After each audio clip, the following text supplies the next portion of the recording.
We're going to create a C language program. First, we'll create main, and main, will call another function, which we'll call price. Then we will define that function, price, compile and run the program. That's our goal. To accomplish that, we will use an IDE called CodeBlocks. So let's get to work on that right now. Here is CodeBlocks, and let's start. First line will be pound include stdio.h. That's the standard input-output library. Next, we're going to have void, main, and void. Open curlies, close curlies, and we're going to call the function called price. Open, close parens, and a semicolon. That's all we're going to do. So, to reiterate, void, that means main is going to be called, and I'm not going to pass it anything. It will not return anything to me either. I will not pass it anything. It will not return anything to me. All it's going to do is call a function called price. That function does not exist. I will have to create it now. I will create it above main. I don't have to do it above main, but that's convenient for the moment. And we'll start off with void and call the name of the function price, open parens, void. I'm not going to pass anything to it.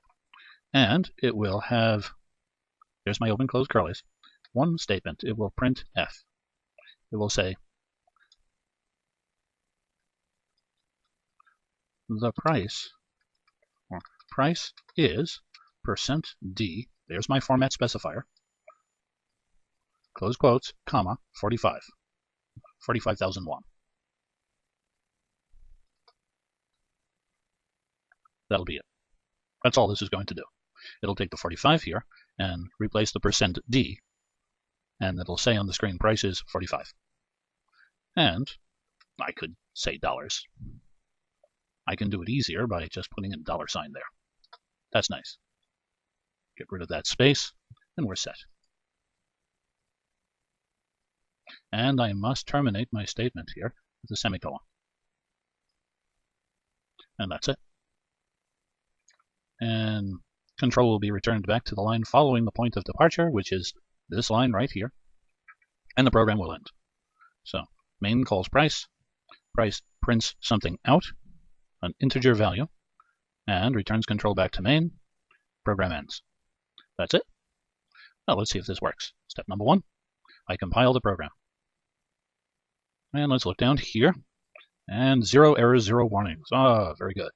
Now let's run the program. Oh, very good. Price is $45. Oh, but it looks terrible up there all by its lonesome. Let's see if we can change that just a little bit. Price is, well, just before it says price is, we'll put in a %d, pardon me, %d, I mean \n and a \n. That'll knock the line down 2 lines. Make it clearer. Let's see what that looks like now. Build. Run. Oh, that knocked it down. But this other code over here is too close to it. I'd like 2 blank lines underneath. Price is $45. All right. To do that, after %d, we will put \n, \n. And those are new line characters. I'm going to build and run the program. Price is 45. We've got our blank lines. I'd like this tabbed over a little bit. That would be nice. So let's try and do that also. After I knock this down 2 lines, I'm next going to put in the tab character, \t, special characters, escape characters that will put in the tabs. All right, that's it. Let's build and run. Whoa, that worked very nicely. Price is $45. Wow. This worked very well.